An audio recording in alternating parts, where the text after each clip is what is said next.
I want to welcome you guys to a Kelp XP array. This has been a great project between me and Jay, and I wanted to find a better use for my kelp farm.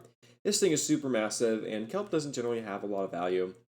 And I wanted a lot of dried kelp blocks, but I was wondering how I was going to get those, and we don't have a really big furnace array, so the next idea I had was a Kelp XP array.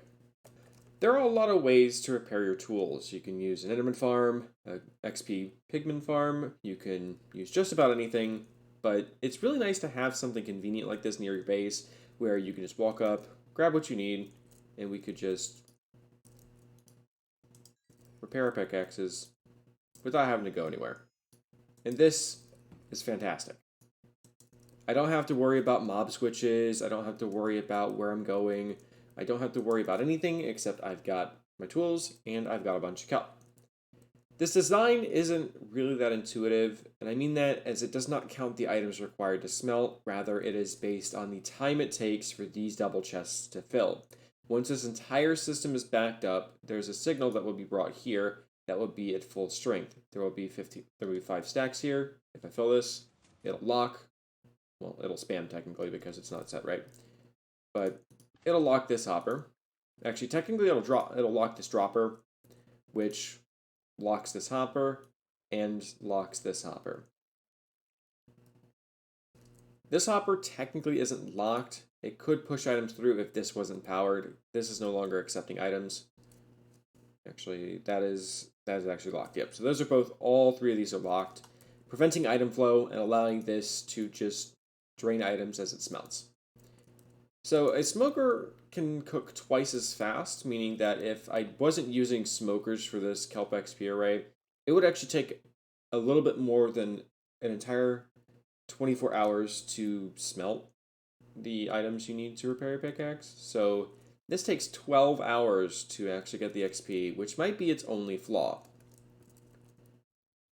There are a lot of simple circuits going on here. We have a cauldron right here with 0, and we have a cauldron here with 1. This cauldron is just here as a state inventory checker for this comparator. If this comparator is not at 15, as is here, this is not a full hopper, it will turn this comparator off, this piston will fire, and it will move this cauldron over, locking the system. Secondly, this right here is meant to check this hopper. We want to make sure that everything down here is full. If it's not, it doesn't need to lock, and then we want to make sure we can also manually unlock it with this rail system down here.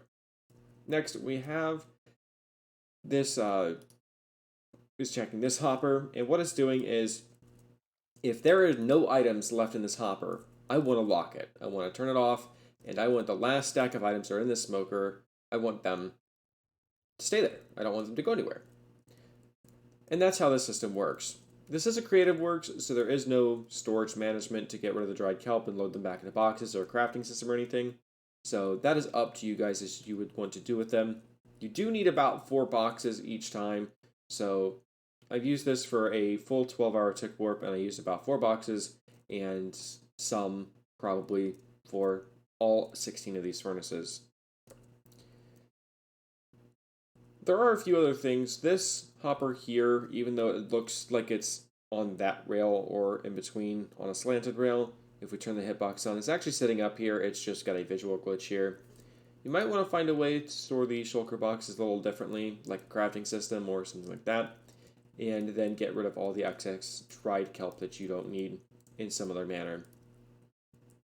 All in all, I think that this is a great system, but just make sure that if you're building this yourself, you actually have enough kelp flying through here to keep these hoppers full. If these hoppers aren't being kept filled and there are empty slots in here and this is completely empty before the next batch of kelps comes through, it is not going to fill the system at all. You will need a decently sized kelp farm, but maybe not something on this scale. You might only need about 4 modules of this to keep up. You just need enough kelp to fill these hoppers up sufficiently enough to get all the way down here to this lava. I plan to use about 8 modules of this, so I'll probably have to find a way to get this somewhere else, wrapping around here or something. But for now, this works. I like how this works. This is a great design. It originated from my design, but it had a fundamental problem, is that the items would not be left in this smoker, meaning you couldn't pull the XP without locking it, throwing an item through, and that just seems like a bad idea in general. It did have a light system though, and that was kind of neat, but that's about the only benefit that has over this. You can pull items out in two ways. You can pull them out through the bottom and then hit the note block, or you can stand pressed against this, grab from the top, hit the note block on bottom by taking a step back or looking down really sharp. But it might be easier to stand back a couple of blocks, reach for this smoker, press this. And that's all there is to this. I hope you guys find good use for this, and I hope you guys enjoy this. I will be providing a Lightmatic for this, as well as soon I will be building this on my own. You can replace any of these blocks you need that are solid. The diorite is probably not the best block for this, but yeah, maybe don't use diorite.